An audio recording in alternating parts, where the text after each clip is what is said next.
حي على الصلاة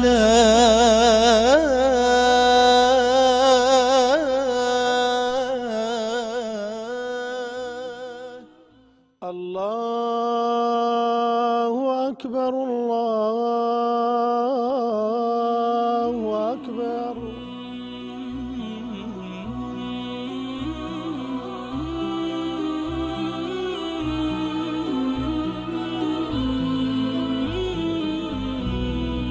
حي على الصلاة.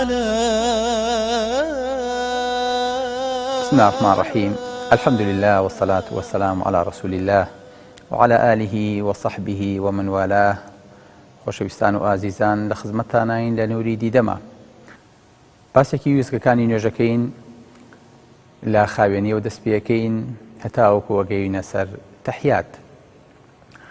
خۆشەویستانم، طبعاً خاوێنی و پاکژی لە ئیسلامە یەکێکە لەو نقطە گرنگانەی کە مەفروزە پێش نوێژ ئینسان ئامادەی باشی بۆ هەبێ و حاضر بێ و ئینسان بەبێ خاوێنی ناتوانێت بچێتە حوزوری پەروەردگاری. ئەمەش لە کێوە دەست پێەکە؟ لە چوونە سەر ئاوێکەوە دەست پێەکە، لە خۆپاکردنەوە دەست پێەکە، بە دەستنوێژە تێ ئەپەڕێ بە جلوبەرگە هەتاوەکو خود و زینەتەکم عیندە کولی مەسجید. خۆتان خاوێنکەنەوە و خۆتان ئامادەکەن و خۆتان بڕازێننەوە بۆ هەموو مزگەوتێک.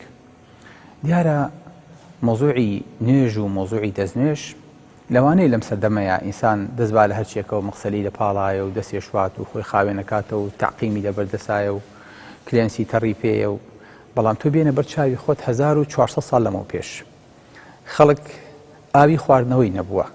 خەڵک هەرچیەکی بووە لە بیابانێکە لە بیر دەری هێنا و بە کۆڵ کێشاوێتی و لە گۆزەیەکا کۆی کردوێتەوە.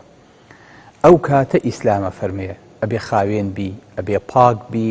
الطهور و شەطر الئیمان، خاوێنی نیوەی ئیمانەکەیە. سبحان الله، یعنی نیوەی ئیمان لە خاوێنیایە. بەڵێ ئەبێ خاوێن بی لە کاتێکا چیتە بەردەستی خوای گەورە. دیقەت بە، شایەتمان ناهێنی، یەکێکەوە موسڵمان بێ شایەتمان ناهێنێ، ئەڵم بشۆ خۆ بشۆ غوسڵێ بکە، وەرە و دوایی هاتەوە ئینجا شایەتمانێنێ. یعنی پێش ئەوەی کە بڵێ ئەشهەدو ئەن لا ئیلاهە ئیلا الله ئەبێ لەشی خاوێن بێ، ئەبێ لەشی پاک بێ. کەواتە ئەمە نقطەیەکە پێش دینیش کەوتووە، پێش تەوحیدیش کەوتووە، پێش عەقیدەش کەوتووە، پێش هاتنە ناو ئیسلامەوە کەوتووە. هەتاوەکو ئەو حەدە بەڵێ لەشی جەنابا بێ بڕۆ خۆ بشۆ، ئەچی بۆ حەج و عەمرە بچۆ خۆ بشۆ، ئەگەیتە مەککە بڕۆ خۆ بشۆ، تەوافەکەی بچۆ خۆ بشۆ، ئەچیتە مزدەلیفە بچۆ خۆ بشۆ، ڕۆژی تەرویە بچۆ خۆ بشۆ. هەموو ئەمانەوات لێیەکە بەردەوام غوسڵکی. سوبحانەڵڵا، لە ئیسلامە 21 دانە غوسڵ هەیە. ئەوەی لە هۆش خۆیە چێ؟ هۆشیەتەوە دیسانەوە غوسڵەکات. ئافرەتێک ئەچێتە حەیض یان چێتە نیفاسەوە دیسانەوە غوسڵەکات. هەموو ئەمانە 21 دانە غوسڵ، هەموو غوسڵێکی جگە لە خۆشتن دەستنوێژێکی لە پێشەوەیە. دەستنوێژێک کە شوی ئینجا خۆت پاکەیتەوە، ئینجا ئاوەکی بەلاشی خۆتە. سەرنج بن دینێک یەکەم سوورەتی یەکەم کەلیمەی بە ئیقرا دەست پێ بکە. دووەم سوورەتی کە دوای ئیقرادا ئەبەزێ مدەثرە. فەرمە چی؟ یا ئەیوهە المدەثر قم فأنذر وربك فكبر وثيابك فطهر. سبحان الله، ئەبێت پەیوەندی جلوبەرگ بە پێغەمبەرایەتی و بە خاوێنی و بە دەعوەوە هەبێ.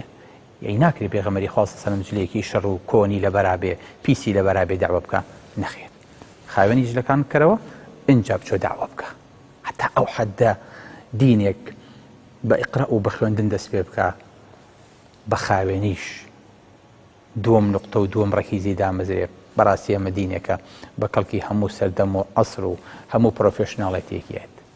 بەڵێ خۆشەویستەکانم، عەشر من الفیترە، پێغەمبەری خوا صلی الله عەلەیهی وسەلەم فەرمێ دەشت لە فیترەت و لە سونەتی پێغەمبەرانایە. چی؟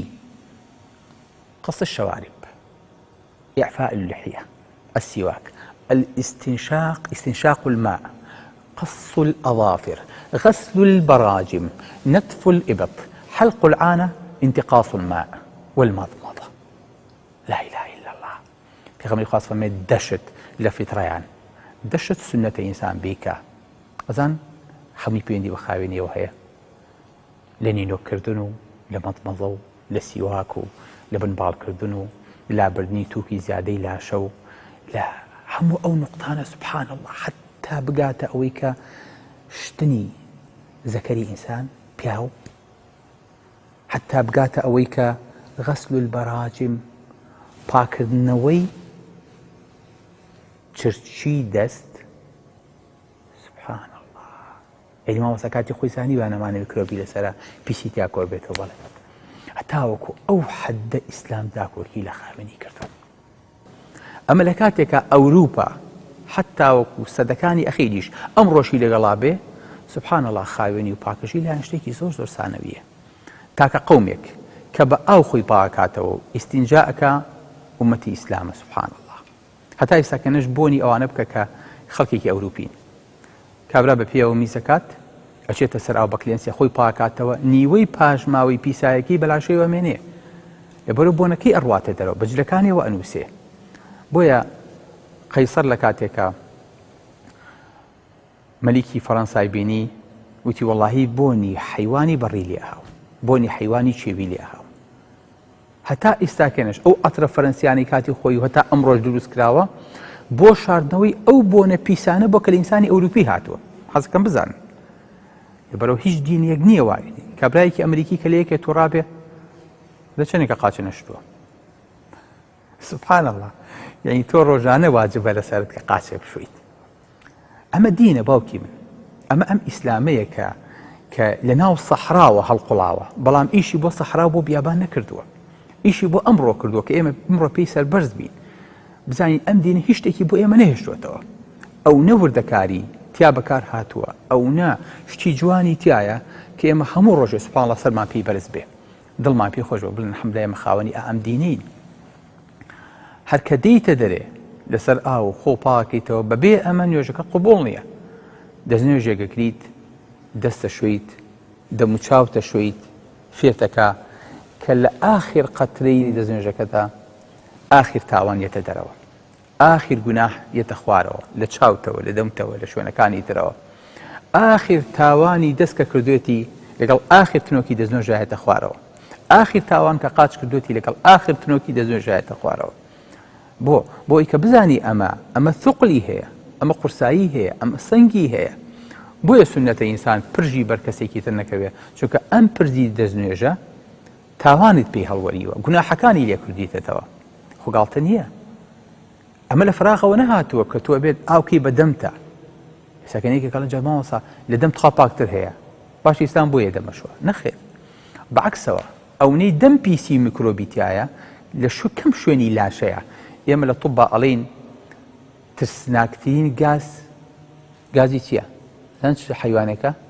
گازی ئینسان ترسناکترین گاز کە لێوە بگرێت بۆ چکە لیکەکەی چێتە ناو خوێنەکەەوە لەبەر ئاگاتان لە ماڵەوە بێ ئاگاتان لە گازی ماڵەوە بێ بۆ چکە گازەکەی لە گازی زۆر شت ترسناکترە بۆ چکە دەمی ئینسان شتی زۆر میکرۆباتی زۆری تایە لە هەر سانتیمێک لە هەر 1 سانتیم لاشەی ئینسانە پێستی ئینسانە ئەوەی کە ئەکسپۆز بووە ئەوەی کە دەرکەوتۆ بۆ ئینسان ئەوەی کە بەردەرەوە کەوێت 2 ملیۆن تا 5 ملیۆن میکرۆب و بەکتریای لەسەر نیشێ سبحان الله لە سەدانەوەتی ئەم میکرۆبانە بە ئاوی دەستنوێژەوە ئەڕوا کار ئاوات کرد دەسێ بەرز کردەوە سبحان الله عینەن ئەو شێوازەیە کە دکتۆرەکان تاقیمی دەستیانی پێکەن لە کاتێک عملیاتەکەن کە دکتۆر دەسە شوا دەستی ئاوالیەکە ئاوەکەی بەسەری پەنجەکانە ئەهێنێتە دەرەوە هەتاوەکو ئانیشکی ئاوەکە لە ئانیشکەوە دەرەچێت دەست ئاوالیەکە بۆی کە بەرکەز نەکەوێ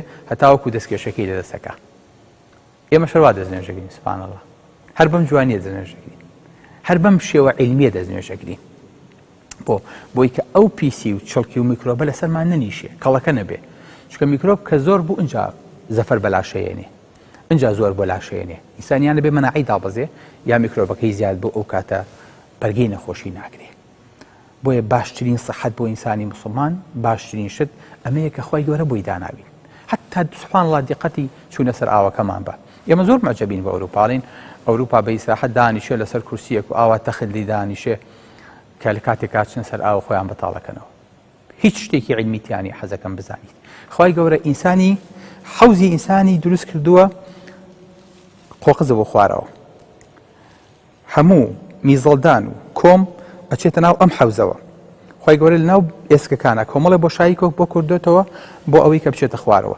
ئینسان کە ئێوە دانیشێ باشترین شت ئەوەیە کۆمی لە نزیکترین نقطەیە بێ لە ئەرزەوە بۆ ئەوەی کە بتوانێت زەخت کات و پیسایی بکە. بەڵام ئینسان ئاوا لەسەر کورسی قەت پا نابێتەوە حەزەکەم بزانی. بۆی ئەوروپا بینی بەدەست قەبزیەوە ناڵێن ئەوانەی کە لەسەر کورسی دانیشن دایمە مۆزوعی مایسیری و قڵیشی کۆم و نەخۆشەکانی تریان هەیە. بەڵام ئێمەی کە لەسەر ئەرز یاخود لەسەر تەوالێتی شەرقی خۆمان دانیشین سەحیترین تەوالێت ئەو تەوالێتەیە. حەزەکەم پاش بزانی بۆ چونکە هەموو سوقلی لاشە هەموو سوقلی سک ئەچێتە سەر ئەچێتە ئەو بەشە کە ئەتەوێت تووشی فتقبی ئەم ڕانت ئەهێنی ئەینوسێنی بەسکتەوە لەبەرە فتق کە لێرە نیا دروستە بێت تووشی فتقیش نابێ. لەبەر بە ئاسانترین شێوە ئینسان بە کەمترین کاتیش لەسەر ئاوە بەتاڵە بێتەوە و تاوە پاکە بێتەوە یەتە دەرەوە. لەبەر زۆر لە مەشاکیلەکانی لە کۆڵەکاتەوە. ئێمە وازین کە ئەم مەقعدە دانراوە مەقعدە شتێکی باشە نەخێرە مەقعدە شتێکی زۆر خراپ و شتێکی زۆر دانهێنراوێکی ناقۆڵایە کە بۆ وڵاتی ئێمە هاتووە. بەبەستم چیە لەران باوکی من بەبەستم ئەوەیە خی گەورە هەل لە بیدایەتەوە هەل لە هەوڵەوە ئیتیمامی بەم خاوێنی و بەم پاک و تەمیزیە داوە کە ئینسانی مسلمانە بێت لە کاتێکە لەگەڵ خی گەورەیە حزوری بێ هەموو لاشی خاوێن بێ وەکو چۆن دڵی خاوێنێ بێ بۆی کە فێریکە لاشت پاکەرەوە دڵت لەگەڵ یا خاوێنکەرەوە حاضر بە تۆی ساکەنە بۆ حزوری پەروەردگار دەچی ناکرێت بەجلێکی پیسەوە نابێت ببوونێکی ناخۆشەوە ناکرێت تەهارەت نەبێ. بۆی جارێکم سوبحان الله کابرایەک لە مزگە و زەلامێکی بینی بە تەراکسوودێک و بەجلێکی تەسکەوە هاتە بۆ جلی خەو بوو. دوایی کە لە نوێژی عیشا تەواو بوون نوێژی خەوتن تەواو بوون خۆڵی کرد بە خۆڵی ئەوتی باچین ماڵی خۆمان تی بەخوا نایە تی بەخوا زۆر حەزەکەم چایەکە خوێن بە خۆمان تۆ زێ دانیشین تی وەڵڵاهی پێمای بەها بەخوا جلەکانم هی ئەوە نییە تی ئەخەمی جوستم وا بڵێیت جلەکەت بە کەڵکی ماڵی من نایەت بە کەڵکی دیداری من نایەت بەس بە کەڵکی خوای گەورە و بە کەڵکی ماڵی خوا دێ تی لێم گەڕێ بۆ خوا جارێک کتێبم جلانەوە نایەمەوە بۆ مزگەوت.